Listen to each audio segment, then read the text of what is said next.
Really, the question is simple. Here it is. Are they here? And why do they stick around? From Snap Judgment's Underground Lair and WNYC Studios, you're listening to Spooked. Stay tuned.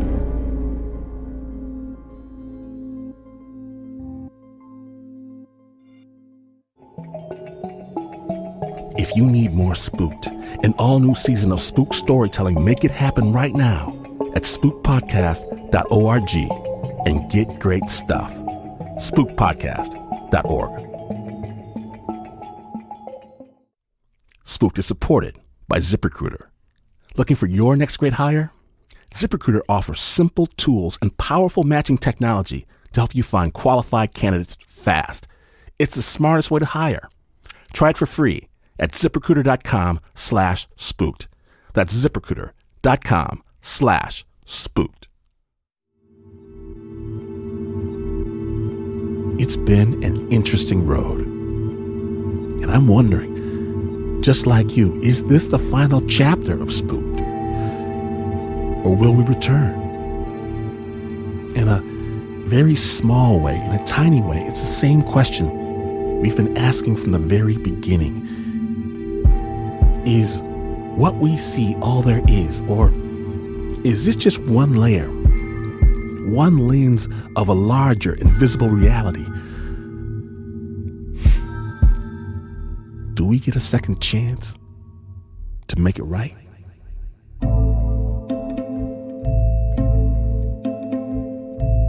My name is Glenn Washington.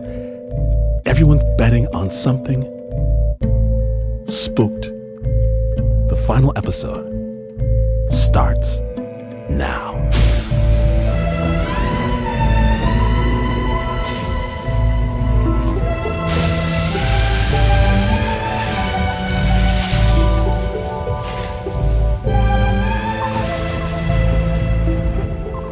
Now, I've heard this. I've heard that some people driving, listening to Spook, they get so engaged, they forget to make their turn. Of course, we understand. But have you ever gotten so lost in thought that you lose your way completely? What if you did? Who would come to save you? Our first story comes to us from the wilds of rural Montana. Spooked.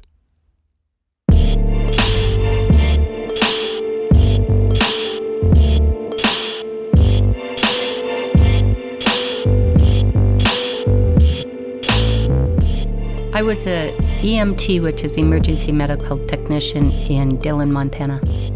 This story takes place on New Year's Eve, 1987. I was having dinner with my boyfriend. At that time, his name was Hank. And we were having New Year's Eve dinner. I was on call 24/7, and so I just wore a pager all the time. And I got a page, and the page said, "Man down in alley." And so I immediately responded, and I said I had to go on this call.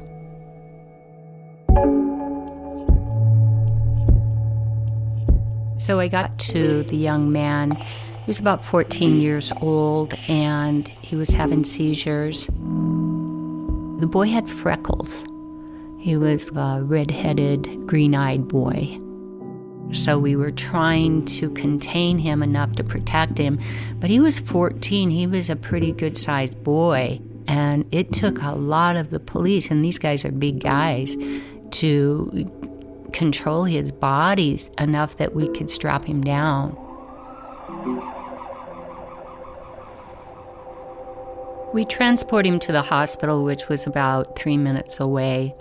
And they immediately did blood tests, and they came back and told us that there was cocaine in his system. And they said there must have been something else in there, laced it with something, and that they were going to keep him, put him in ICU right away. And actually, as I'm thinking about this, I remember with that boy making eye contact with him at one time. And he knew he wasn't going to be okay. He knew. And yet we went for it anyway. We did everything to save that boy's life.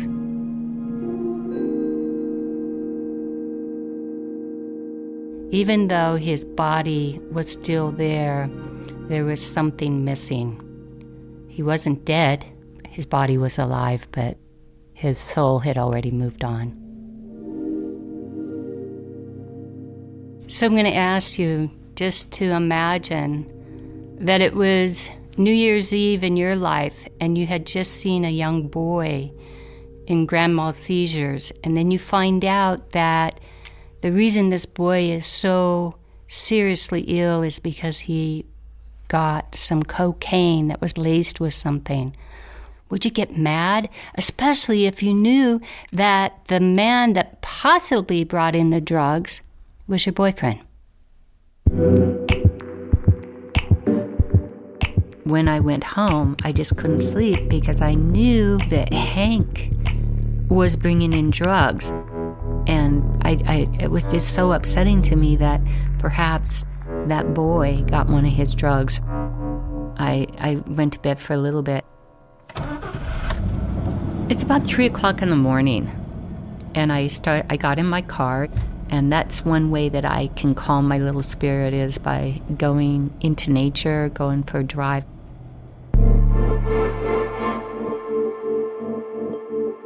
It's cold, it's dark, and in Montana, these old roads, I mean, they're just 2-lane highways, and I just headed to where I knew where it was always calming for me, which was Yellowstone Park, which was about 3 hours away. So it was a nice little drive. I probably hit there maybe 5:30 in the morning or something. It was still dark, and I remember turning off. And then I just went, wow, this road doesn't seem like the same place that I usually go. It was cold. It was very cold, and there was probably about 2.5, 3 feet of snow. I think the biggest thing I was thinking was I knew that they were bringing those drugs in. And it made me very mad. And so my mind was really playing tapes of if I did this, I could do this. If I did that, I could do this. I realized I was lost probably about an hour up the road. And it was just, the wind was shaking the car when I was driving. It was just blowing so hard, this blizzard. And it was like I knew I couldn't try and turn around because I would get stuck. And then I went, man, this is not good. As I'm driving, the snow was literally just coming over the car. It was so deep I was pushing through it, and it was coming over the top of the car. And I reached down into my jockey box to see if I had any food, and I had half a piece of gum. And I didn't have any water, I didn't have any other food.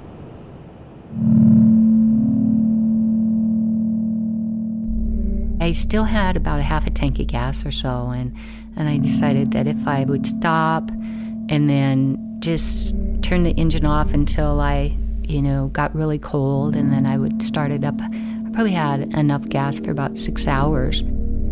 I don't even know where I am, and there is so much snow, and the blizzard is happening. If this continues, my car will be completely covered. They won't find me. And I went, this is it. This is where I'm gonna die. And I just kept thinking about my daughter, Brandy. And then I heard a truck come up behind me. And this guy pulls up. He's got this I think it was about a 60 Ford pickup, blue and white. He had a cowboy hat on. He's got the guns in the back. I would say he was probably in his 50s. He was really tall. He had a brown hat, and his hair was kind of that dirty blondie brown. It was all straggling. He had a beard and blue jeans, and his face was full of wrinkles. And he just said, "What in the hell are you doing out here?" And started yelling at me, and I'm like, "Well, I don't really know what I'm doing out here." And I think I told him, I think I'm lost, and he just kept asking me, "Who are you? Who are you?" And I was trying to tell him who I was, but he wouldn't listen to me. He just kept on, "Who are you? What are you doing? What are you doing?" And I really started getting scared because he was getting pretty loud, and the rifles are in the truck. And he looked at my plates. He says, "You're from Montana." I said, "Yeah." And he says, "Well, do you even know where you are?" And I said, "I have no clue." And he said, "Well, you're in Idaho." And he said, I'll follow you, and I'm going to show you how to get out of here. And so I got in my car and I started driving, and there's still no road. And he was so close to me that I could see him. He had green eyes. They were emerald green eyes. And he was right on my tail. And then he starts honking his horn, just laying on his horn, so I stop. And then he walks up to my car, and he says, "Okay, down there do you see the telephone post?" And I could see him in the distance. And he says, "Just follow the fence line." And you could see a fence line down there. And he says, "It'll get you to that town." And then he says, "There's a gas station down there. Go to the house and knock on the door in the back of the gas station, and they'll help you." And I got in the car, and I'm driving, and he's right on my butt again. I was watching where I was going, but also watching him. And then he just vanished, just disappeared. And I thought, well, he must have taken a road or went off the road, off somewhere. And so I stopped and I got out, and then I backed up a little bit because it was like, where could he have gone? He just disappeared. There was no sign. And then I looked down, and there was only one set of tracks. And they were my car tracks. There was no other car tracks. There were no truck tracks.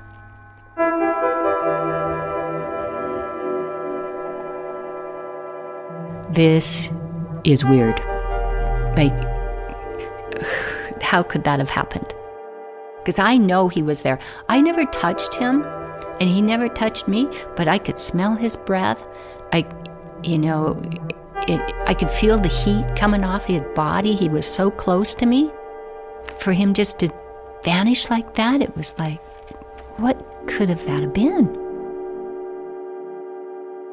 I got chicken skin, like I even though he was really angry, that man was really angry at me, there was a genuine caring about me.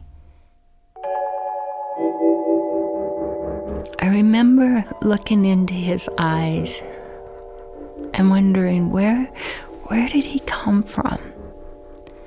And then I remembered that boy. And he had the same kind of eyes.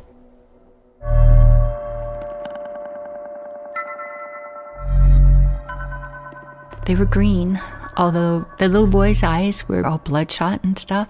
It was like the same eyes. Same color eyes, that emerald green. Oh my God, it was the spirit of that boy. And I know that's who came. I got back in my car after checking out the car track thing and headed towards the telephone post.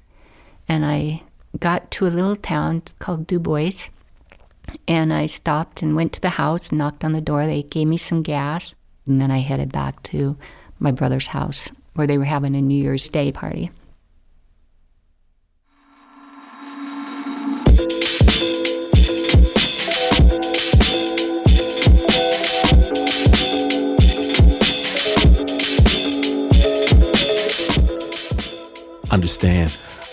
I do not like blood or death or the smells of blood and death. So surprisingly, one of the best people I know, he lives in a world where these things are commonplace. I have to ask you, please keep your hands inside this ride at all times. Dear friend Kyle Bowen is about to take us to a place I'll bet you've never been before. Inside the embalming room. Spooked.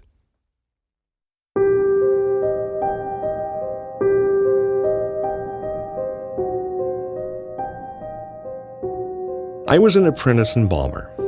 I lived in an apartment at the funeral home that was on the grounds of a large urban cemetery. When the sun sets and I locked the gates, I was the only living human there, and I loved it. At night, it was my own personal park. Just me, the deer, and the dead. I have no idea if there is such a thing as ghosts, but I do know that the dead can possess you.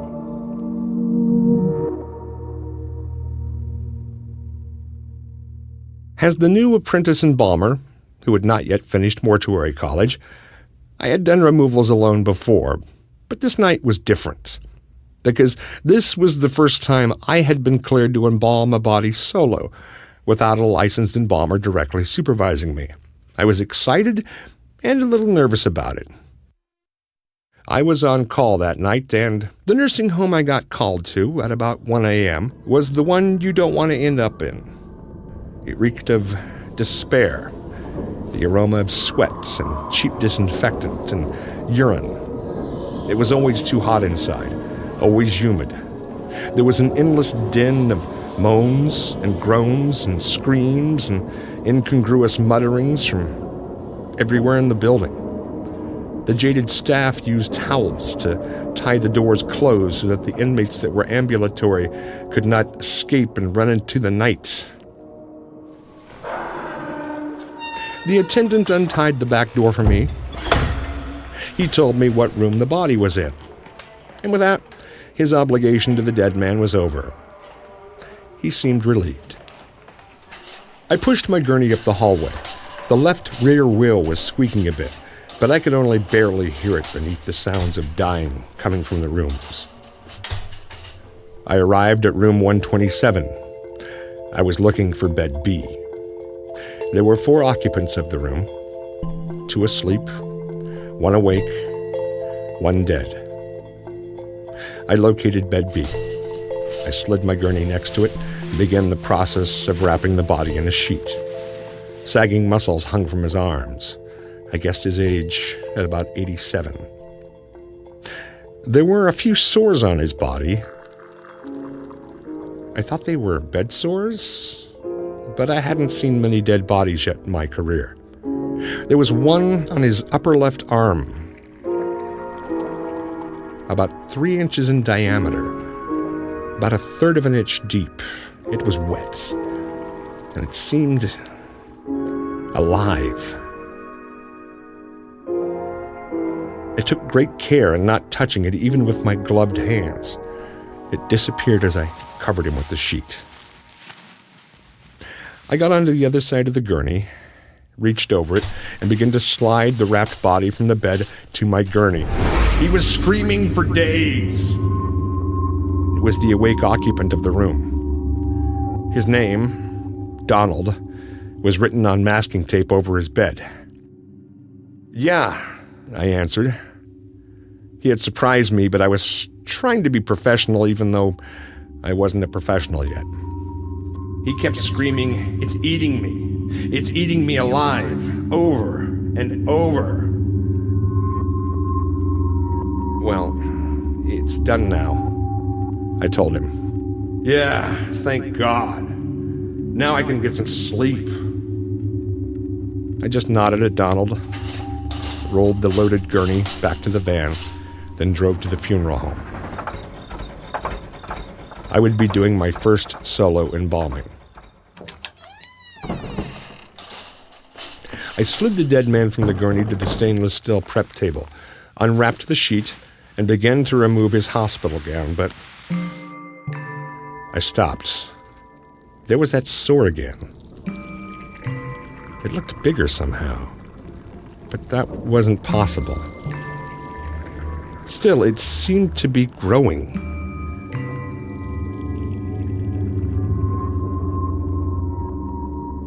Universal precautions. That is something they teach you in mortuary college. You always assume everybody has every disease, and you protect yourself accordingly. The old embalmers tended to ignore that rule. I've seen them embalm wearing just gloves and an apron. I could do that too, except that sore. It seemed evil. And it still seemed to be growing. "It's eating me alive," he had screamed. I put on the protective gear, and I embalmed the body. I was still afraid to touch the sore even when I was double-gloved and completely encased in a protective suit. But I did cover it with cotton I had soaked in formaldehyde. And still, it seemed to be growing. I took one last look at that evil sore, then covered the entire body in a sheet.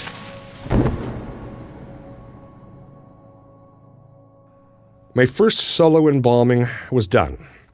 I was back in my apartment and back asleep within an hour. I didn't get back to the funeral home until about 6 p.m.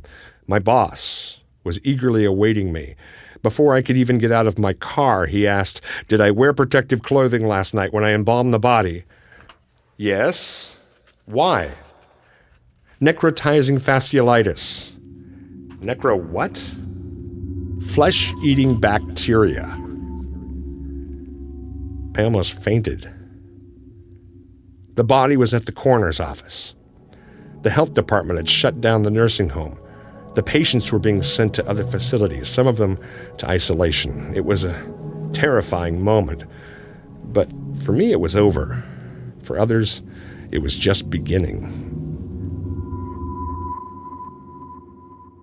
A week later, I got a call to the coroner's office to pick up a body that had also been infected with flesh-eating bacteria. The patient's name was Donald. It was the Donald from the nursing home. The coroner's staff member that had picked up the body from the hospital told me to be careful. Before the poor guy died, he was screaming, "It's eating me alive."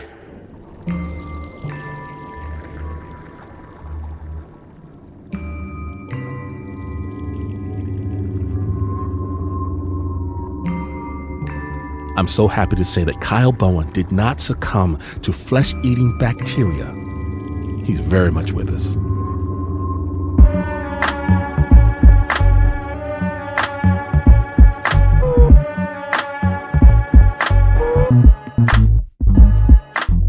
Now, get ready to confront everything you believe about life and death.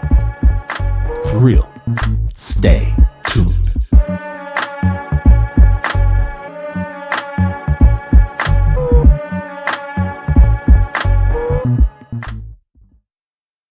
Do you doubt this thing that passes for reality? Do you sense that there are other planes intruding on our own?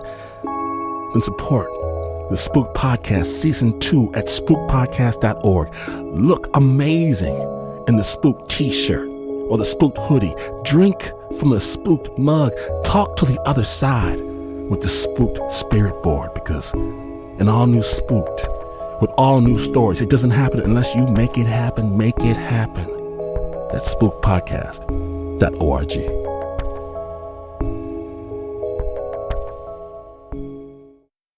Spooked is supported by ZipRecruiter, the smartest way to hire quality talent fast. With ZipRecruiter, you can post your job on up to 100 plus job boards with just one click. Then let ZipRecruiter's powerful technology match your job to the right candidates and use their simple dashboard to find your perfect hire. In fact, 80% of employers who post on ZipRecruiter get a quality candidate through the site within 1 day. Try it for free at ZipRecruiter.com/spooked. That's ZipRecruiter.com/spooked.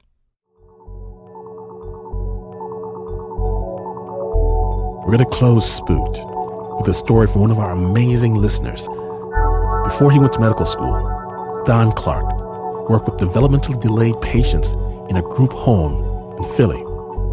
That job opened his eyes and challenged everything he believed about living and dying. Spooked.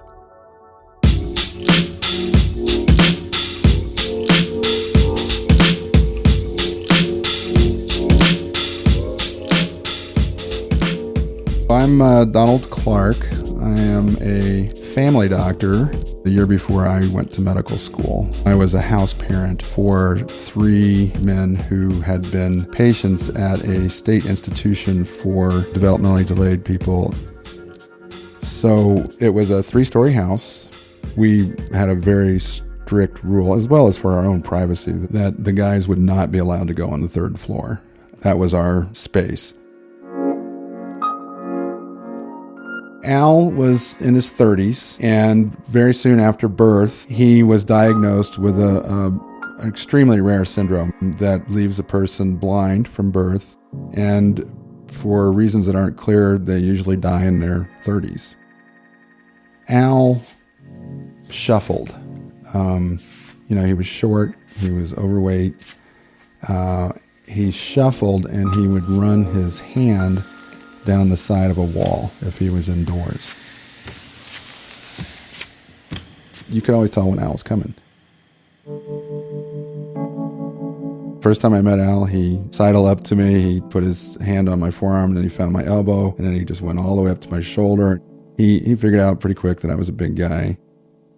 So when Al got frustrated, he would suddenly stop and freeze and then start to shake, and then he would just start lashing out.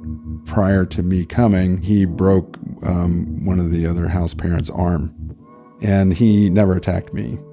And I think this is why he and I were able to bond, is because I wasn't scared of him. I got to be better at recognizing when he was starting to tense up. I think his life did calm down during that time we were in the house together. I went away for a camping trip with some friends, and I got home Sunday night. The other house parent told me that Al had died. It was in the evening. The guys were in watching the TV. One of the other guys who was not verbal at all, but kept pointing at Al, and then he realized that Al was dead, was not moving. I felt terrible that I just felt like I should have been there. I just had that bond with him, and it was that night. I went to bed, and I just lay there. I just did not move. I was just lying there questioning whether or not I was really hearing what I thought I was hearing. I couldn't believe it. I can hear his walk, his breathing, his hand on the banister on one side and on the wall on the other. I was incredulous. He comes in my room without pausing. He comes over to the bed and sits on the foot of the bed, on the corner of the bed. He did not look like a ghost. There was no bed sheet. There was no, that kind of being able to see through him partly or anything. He looked like Al. So I wasn't scared. I just couldn't believe what was happening.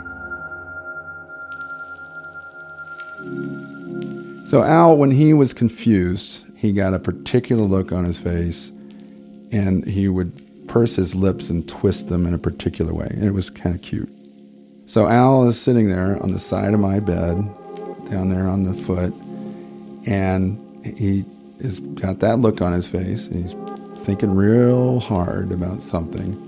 First I said, Al, what are you doing up here? You know you're not allowed on the 3rd floor.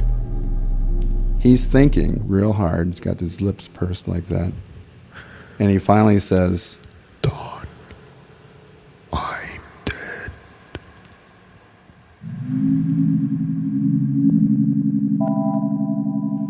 And I said, yeah, Al, you are. And he thought some more, and then he said, Don, what do I do now? And I said, I don't know, Al. I'm sorry, but you can't stay here. You're going to have to leave. And he sat there and thought about that for a long time. And then he got up and shuffled out of the room, and his feet and his hands and his breathing went on down the hall and down the stairs, and he was gone.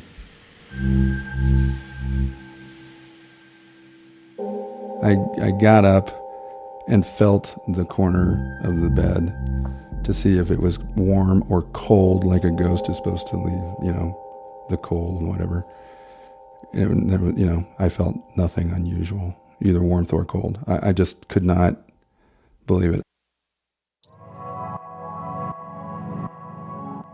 I consider myself to be a rational person. I practice evidence-based medicine, and I believe in science, and I still don't believe that death is a two-way door. It's a one-way, and so I cannot explain any of this, and I can't reconcile it with any of my other beliefs.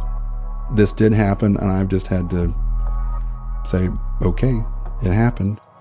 I do believe Al came to me because of our relationship, and he trusted me. I wasn't there when he died, and I felt bad about that, but he waited for me to find out what he was supposed to do. I wish I could have told him better, but I'm somehow feel that he's figured it out in his own way, because it was Al.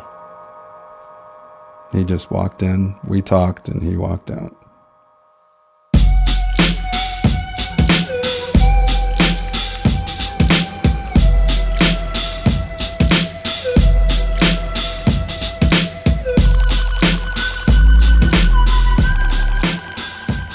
Thanks for scaring me half to death, Spooked listener Don Clark. Thanks as well to our favorite mortician, Kyle Bowen, who guided us inside his world.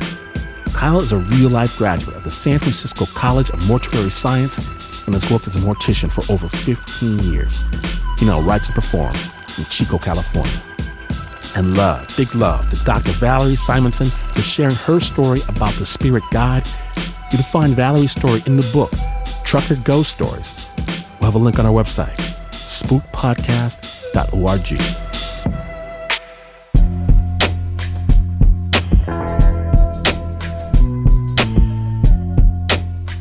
Now, friends, there are 13 full episodes of Spooked awaiting your attention right now. Download them all, collect the whole set before it is too late.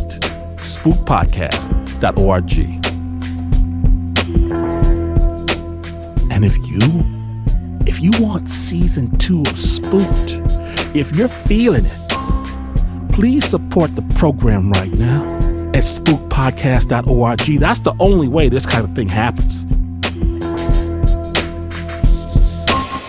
Now, past time to give credit where credit is due. The amazing Snap Judgment team has pulled out all the stops to take you on this walk through the dark side. I couldn't be prouder. Recognize, if you will, the executive Uber producer, Mark Ristich. Snap Judgment managing producer, Anna to the Sussman. Senior Spooked producer, Eliza Smith. Special projects manager, Jody Colley. Art direction by Teo DeCott. Story production by the amazing Snap Judgment team of Liz Mack, Adiza Egan, Mark Ristich, Anna Sussman, Eliza Smith, Nancy Lopez, and Jasmine Aguilera. Do you subscribe to the Snap Judgment podcast? It's the best true life stories in all the land, compiled just for you. Get that subscription. Additional production on Spooked by Jamie DeWolf, Anna Adlerstein, and Davey Kim. The sound of this show, Lord, I'm scared my damn self. Original music, all of it, composed and performed by Pat Mesiti-Miller, Leon Morimoto, Renzo Gorio, and Davey Kim. Original theme song by Pat Mesiti-Miller. Wow, you still have a story you want to tell us? Tell us Spooked at spookedpodcast.org, Facebook, Twitter, Instagram, SpookedPod. And if you ever take a turn as a chief resident at the emergency neurosurgery lab and cut into a patient's skull to remove a triangle of bone, only to see an evil yellow eye staring back at you where the brain should be, Lord, note that this may have been avoided if you had only agreed to never, ever turn out the light.